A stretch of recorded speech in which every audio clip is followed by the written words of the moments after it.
Welcome to For the Love of Licking County, a podcast where we bring you everything on leadership, entrepreneurship, and community impact. Presented by the Licking County Chamber of Commerce. I am your host, Jamie Wright of Wright Dauble Insurance, and we are coming to you from right here in Newark, Ohio. Whether you're a job seeker or a business with staffing needs, Ohio Means Jobs Licking County is here for you. Our center is fully equipped and expertly staffed to help you with your employment and workforce needs. Stop in and see us at 998 East Main Street in Newark or call us at 740-670-8700. Good morning and welcome to For the Love of Licking County. I am your host, Jamie Wright, Wright Dauble Insurance. And if you're just joining us for the first time, welcome. And if you're coming back, we've got a great show for you today. Thank you so much, Mr. Adam Shilling, the CEO of the Buckeye Valley YMCA. Thanks so much for being here today. Absolutely. Thank you for hosting this podcast. Yeah, it's been a lot of fun. Yeah, it sounds like it. Yeah, it's great because we get to bring in leaders in our community that sometimes people wouldn't necessarily have the opportunity to learn from. So we're really trying to just give them an opportunity to learn from you and what you guys are doing, your leadership. And I know that you have a lot of wise words to tell us today. Before we get started, tell us a little bit about yourself and your experiences before landing here in Licking County. Absolutely. So I was born and raised in Pittsburgh, Pennsylvania, and I went to the University of Pittsburgh, where I got my undergraduate degree in political science and economics. I was thinking about maybe getting into banking, maybe becoming a lawyer. Wound up working at the Y. Wow. And so while I was getting my undergrad, I worked for a few years at a local YMCA and really fell in love with the work. I didn't realize it, but at the time when I was in school, my friends and the circle of people that I hung out with was very limited. They were people that looked like me and had some of the same upbringings. I was in a fraternity.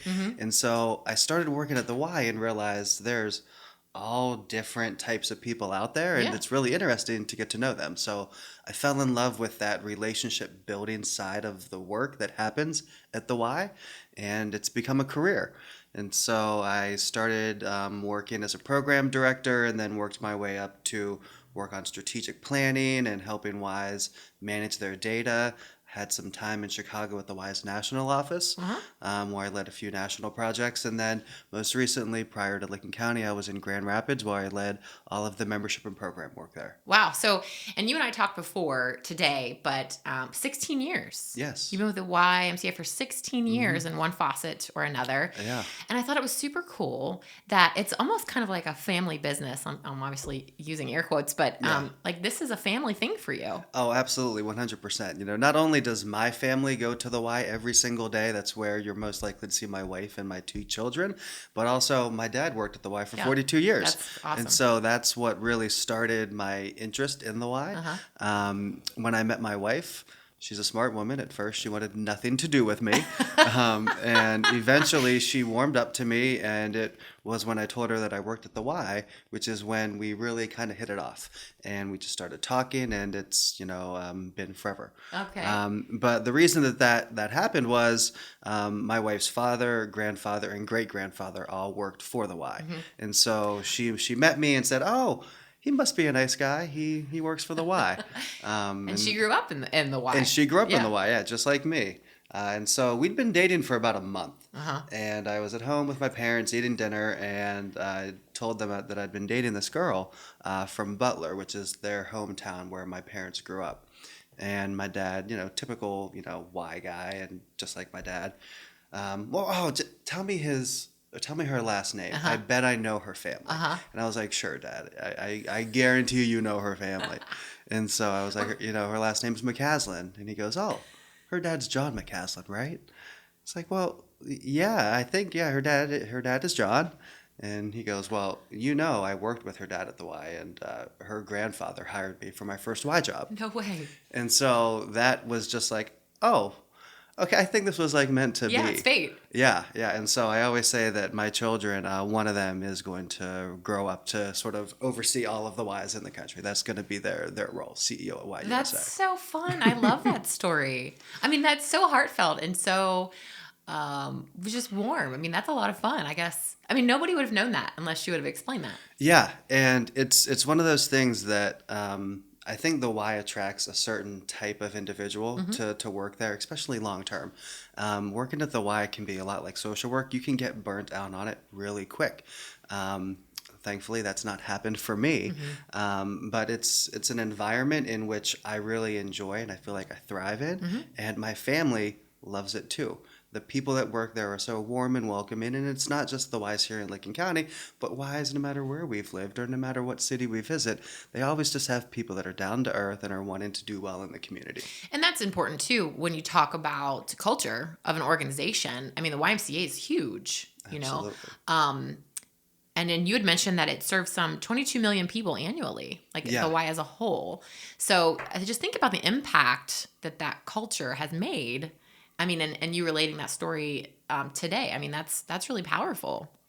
I love that. I love that idea. Yeah, I mean, we like to say the Y is in 10,000 communities here in the United States, but if you open up the foci a little bit wider, I mean, the Y is in 120 communities. We are a worldwide organization. And so no matter what your level of interest is, whether it's, hyper local, like here in Licking County, or if it's within the state of Ohio, the country, or the world, there's a place for you at the Y from an employment perspective, because you can work at all of those varying levels. Yeah, that's super cool. So speaking of the Y, and I do want to get into kind of your leadership, but let's talk about the Y specifically for a little bit. So I know that there was a really big merger recently. So talk to us about the merger a little bit. Yeah, so in late 2019, the Licking County Family YMCA officially merged with the Muskingum County Family YMCA to become the Buckeye Valley Family YMCA. And so that was late 2019, and we all know what happened in early 2020. And so, our organization is one that was really just becoming, to find out who we were when we merged with, another county. On top of that, in November of 2019, our West Licking County location opened up the new wing of their facility. They went through a major facility revitalization. And so we had two major events happen there at the end of 2019 that reshaped who we were as an organization. And then COVID happened. And then Ed Boren announced his retirement. And then I came in, and then the world reopened, right? And so we are just getting our feet back under us right now. There is a lot of work we need to do to reestablish our footprint in a couple of key areas, especially within membership. Membership is the heartbeat for our organization. Right now, we have about 16,500 members across all of our locations, and that's just below where we were at with before the pandemic. Wow. I mean, just below, that's huge. Yeah. Bringing all that back. I mean, the Y offers so many different programs. I mean, childcare is a huge program that the Y offers too. I mean, how was that, through the COVID and recovery now? What does that look like? Yeah, childcare is such an essential need for families, especially when you have, working parents. And childcare right now is in such high demand. We have wait lists at many of our locations for preschool programs. During the pandemic, when it first started, the Y opened up emergency childcare services for employees who were working within like healthcare settings. And that was successful, and we were able to serve the community and keep those employees where they needed to be on the front lines. And as the school year unwound last year, what we saw was that because there was so much uncertainty between different school districts, being on-site or being hybrid or even being remote, that the Y's Latchkey program, our before and after school childcare program, it suffered a little bit. We didn't have the enrollment that we had been planning for, because the periods of schools being open and closed were kind of going in waves. This coming school year, we're much more hopeful. We're really looking forward to a year in which the children are in school for the entire, school year. We are looking to expand sites as well, and so we are going to be opening up new care within the Zanesville School District. Oh, and good. so we are just completing that right now. Good. Yeah. That's awesome. So talk to us about the programs. I mean, if you think of the Y, I mean, and most people are familiar with what the Y offers, but sometimes not. Like, I didn't know that. I mean, my son has done swim lessons, played basketball, went to summer camp. He did go to the preschool for a summer too. I mean, there's just so many different things. And then obviously as a member too, there were like Met reformers, and there's all kinds of different things that the Y Absolutely. provides. Yeah, I mean, the last two words in our mission are for all. And that to us as an organization means that we really aim for ways to ensure that no matter who you are, your background, your circumstances, or really kind of what you're interested in, that there's something for you to do at the Y. Some of the unique programs that I think we offer, because we are a nonprofit, we are a 501c3 charity, we have a backpack program in which we partner with 22 different schools to offer food, meals to kids who are at risk during the weekends. And so teachers, counselors, aides identify kids who could maybe use a little bit extra support, and through a volunteer-led effort. We don't have any staff that we pay from donations that we receive for this program. It's all volunteers who do it. We were able to feed 450 kids last year, and we're hoping to feed 550 this year. That's amazing. Now, where can people find information on this particular program as far as either getting involved or being able to take advantage of it? Yeah, our website. Okay. B as in Buckeye, V as in Valley, F as in Family, YMCA.org. Write that down. BVFYMCA.org. Perfect. So really, I do have a couple questions that I wanted to ask you about you, and just getting to know you too.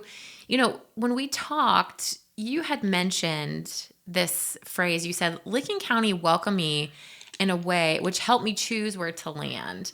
And that kind of took off, and I want to talk about that, but that kind of took off into you as a leader and how that was really important to you. So just kind of tell us about that experience for you. Absolutely. And so like I've kind of recounted, I've moved around a lot. Yeah. And that means I've had to pick up my family and move them. My wife's a registered nurse, and so she can really find a job anywhere. But we don't have any family here. And we didn't have any family when we moved to Chicago, and we didn't have any family in Grand Rapids when we moved there. And so it is hard. Yeah. And so through the experiences that we've had moving, we've come to realize that like the community in which we choose really matters, because that's going to be where our children experience, the formative years of their life. Right. And so in the summer of last year, in the middle of the pandemic, was working at a YMCA and took a breath, looked up and said, hey, babe, Ys are in need of leaders right now. And I've been like working for my career to lead a YMCA. And so I think I need to become a CEO. And so I started applying for jobs in different areas and had interviews. And, there was one interview that I had in which after the final interview, I called the recruiter and said, no, thank you.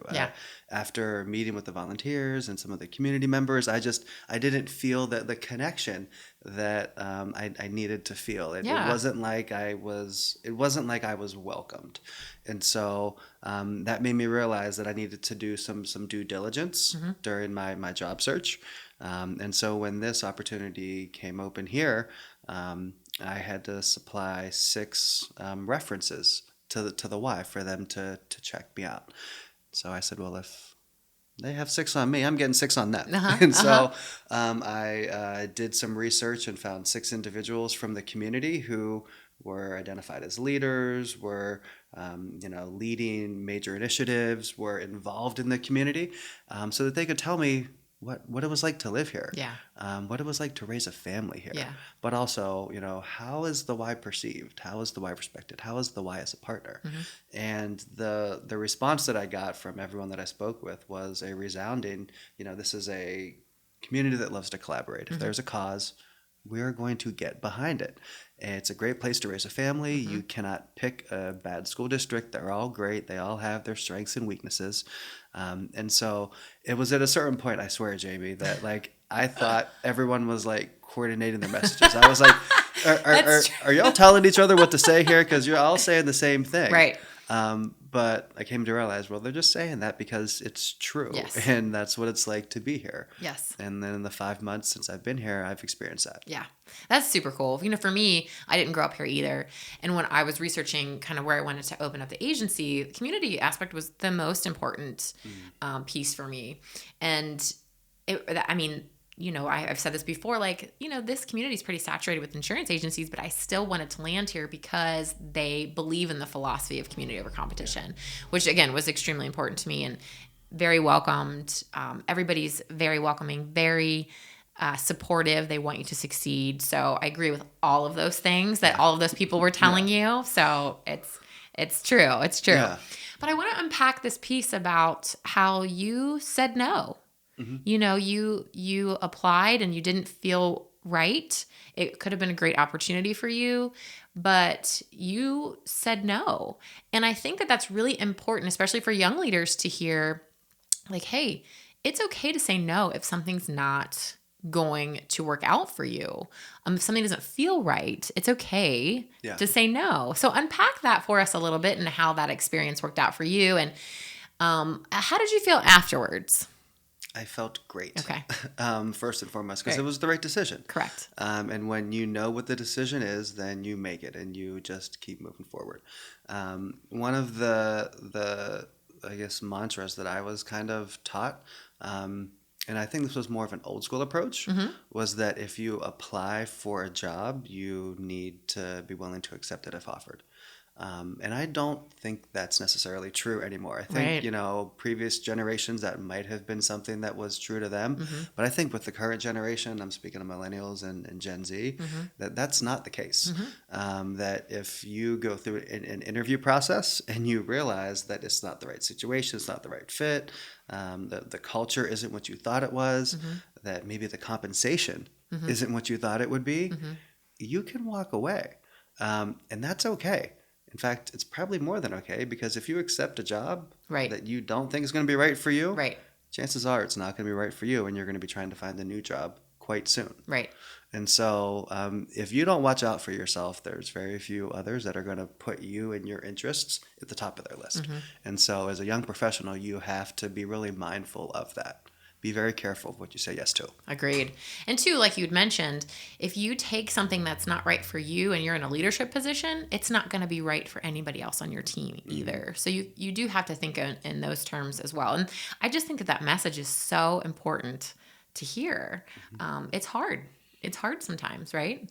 It is, because you think a promotion is a promotion, and moving up is moving up. And that's not the case. You got to be really careful with the career path and the trajectory that you're choosing. Every time you accept a position and you take on a new role, that's one less chance you have for the next role. Right. And so what I mean by that is when you're looking at your career and you're on a trajectory, taking a new position can either align you with that trajectory that you had in mind, or it can misalign you. And so you can become off of that trajectory. Yeah. And so that can be a good thing, because it's really hard to plan a career 30 years in advance. Right. But, if you want to be really mindful of the, type of field that you're in and the types of experiences that you want to gather, always take the time to make sure that the job, when it's offered, is truly right. I love it. I love that. That's such an important message. So thanks for sharing that. So just talk to us, what is your leadership style? If you had to identify, one of them or a couple of them, what would be your leadership style? I think my leadership style is hands-on. Okay. I don't know how to lead without being, having already experienced the situation or the individual or the program area or the different skills that I'm having to to lead. Yes. And so one of the things that I've made sure that I've done when I came here was I visited all of our program sites. I met with all of our staff teams. I toured all of the physical property that the Y had programming in, or that we owned, or that we were managing for a different city or another organization. Visited all our childcare sites. Got to really see all of it firsthand, so that as I'm making decisions, I can at least have a little bit better understanding of the environment in which our programs are taking place. Yes. And so to me, that's really important. It's maybe one of my more old school styles. It's the management by walking. I am very informal with some of my practices as far as just walking through a space and connecting with team members to check in on them to see how they're doing. I will do some stop and chats, pop into an office, just see how it's going. I'm a firm believer of having, scheduled one-on-one time and scheduled times for team, development and team meetings, but also that informal time where you're just connecting with someone and it's off the cuff, and maybe you're talking about work, or maybe you're talking about the weekend, Right. or maybe you're talking about their kids and where they're going to school. That's really important to connect. And Yeah. so from a leadership perspective, I think it's really important to build relationships with the individuals that you're leading. And so I'd say those are probably like the two philosophies that I would really lead with. Is number one, you got to build relationships, and then number two, be hands-on and be present. Yeah, I love that. I think that's really important. I think that's still very respected. Especially, coming from the outside in, that would be really important to learn those things. Absolutely. And so you must be a people type of communicator then too.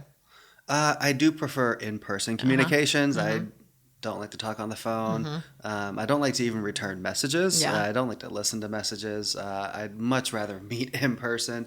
But it's a digital age, so if we're going to do a phone call, like, can we at least do a Zoom. Right? Please. If we need to talk on the phone, can we make it a text? Like, I'd rather do that. Yeah. I there's something about it. It's just the connection that happens in person is just so much more rich. I agree. What's your return on that investment? Like, are you seeing that's just been really positive here? I imagine. I mean, the feedback from the staff that I have received Yeah. is that they are really appreciative, that they see me, that they know me. I can walk into one of our facilities and it's not like, who's the stranger? It's, Right. oh, that's Adam. Hey, Right. Adam, how you doing? How was your weekend? Yeah. I really think about our location in Zanesville, our Muskingum branch, and we have a lot of young leaders there, a lot of team members who are still in their undergraduate degree. They're still in college, and so it's really great to be able to go there and connect with them, and for them to know me and be able to relate to me. I am a younger leader, and so for them to see a CEO who's relatable and is there and knows them by name and can carry on a conversation with them and is more than happy to do so, I think is a great example to set. Well, it probably makes you feel good too. Like when they're like, "Hey, that's good for you." I think. Yeah. I feel a lot of these similarities. So now I asked him if this was okay to ask you, but I think it's important for people to understand how we learn from our experiences with poor leadership. So do you mind to give us an example of poor leadership that you've encountered and how you channeled that and used that to your benefit? Absolutely. So when I think about poor leadership, I like to think of leadership is not a person. Leadership is something that we do. And so we are all good leaders and we're all bad leaders. We're all poor leaders. We've all had situations in which we have been less than stellar in our leadership. Yes. We all have, right? And so no matter any supervisor or any leader that I've had the privilege to work with, no matter how great they are, and some of them are legends, they've still had things that they've done that exhibited poor leadership.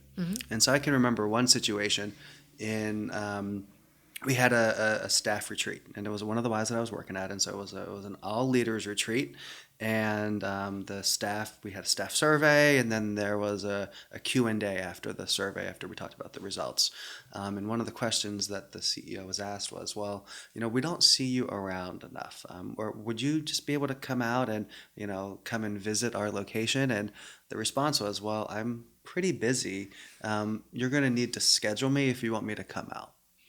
And so that right there was like one of those moments that I'm never going to forget, because I know, because at that time I wasn't the CEO, I was just one of the folks who was being led by the CEO of the feedback of, well, what's this person doing? Where are they? We don't see them a lot.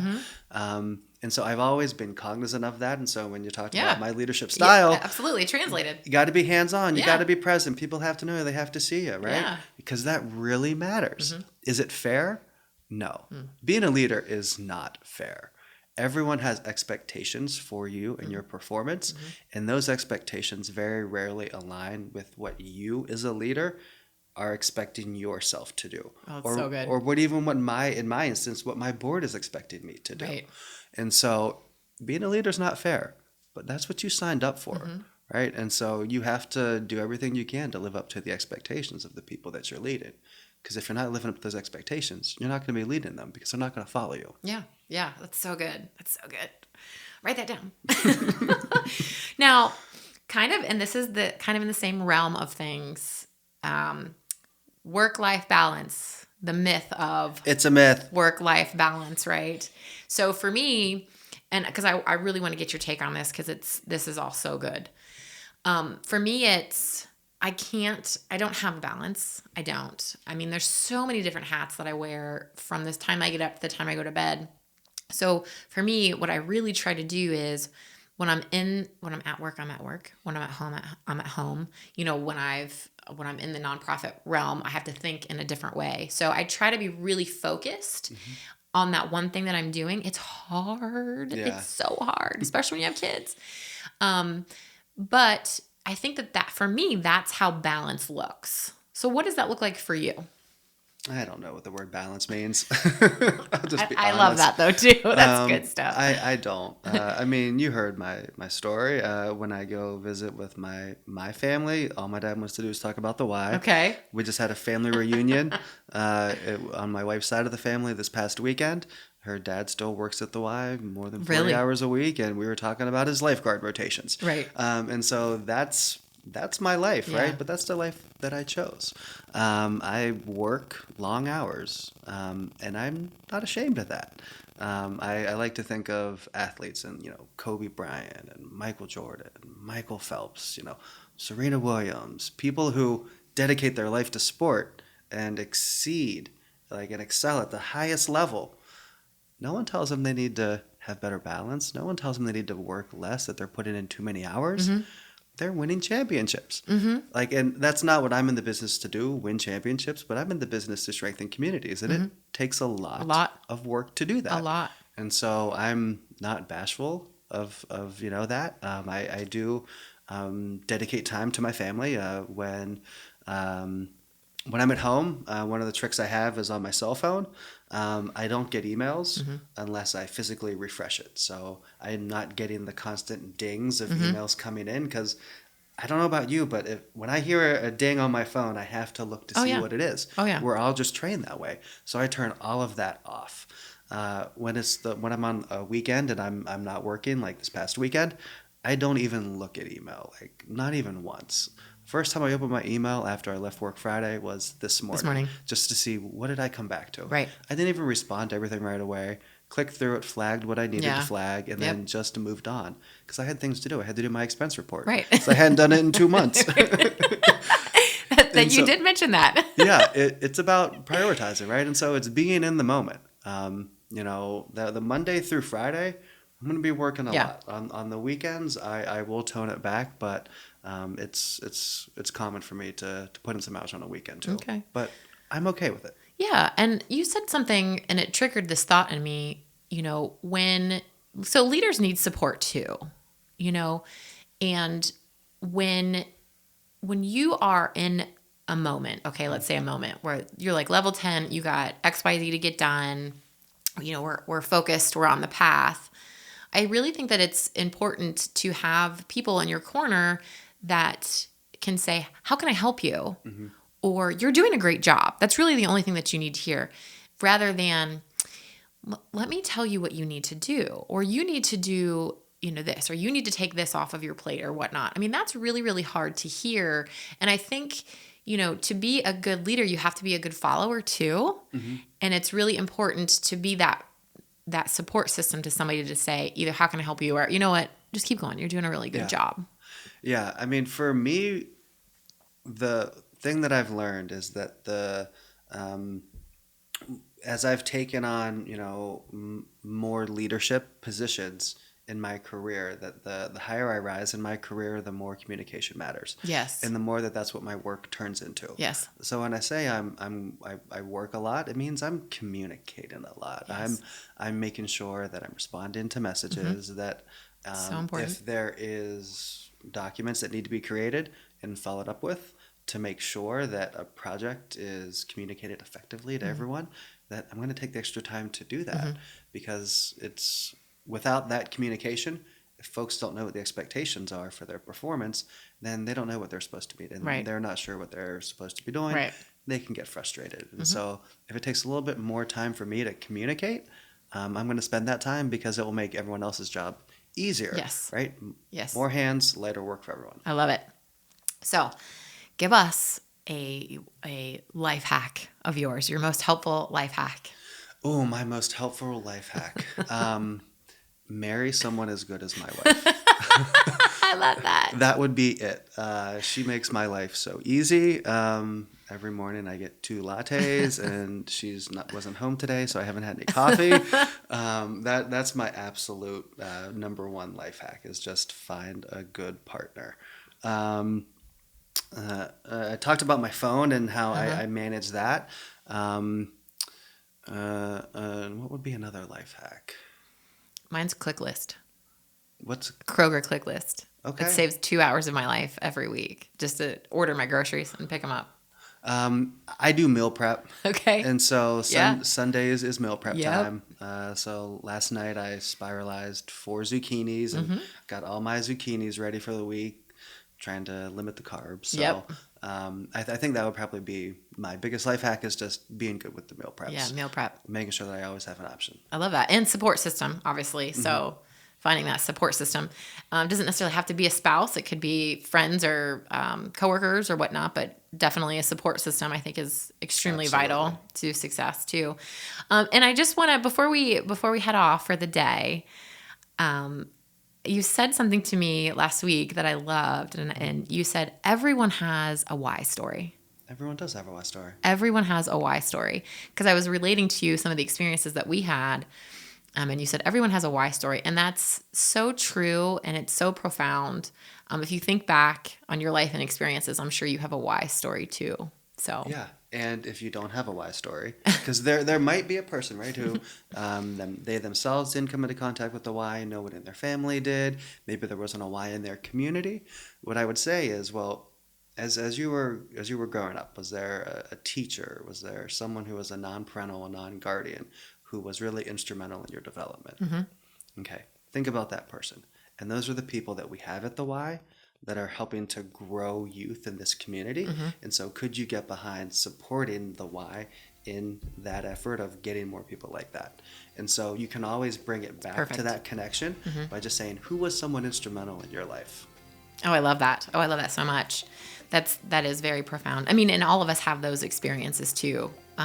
So again, any questions or any program efforts that you'd like to check out, be sure to visit their website one more time. bvfymca.org. There you go. Adam, thanks so much for being here today. This was awesome. Yeah. And please be sure to join us next month. We're going to have a really cool lineup for the second half of the year, y'all. So make sure to check it out. Until next time, stay safe.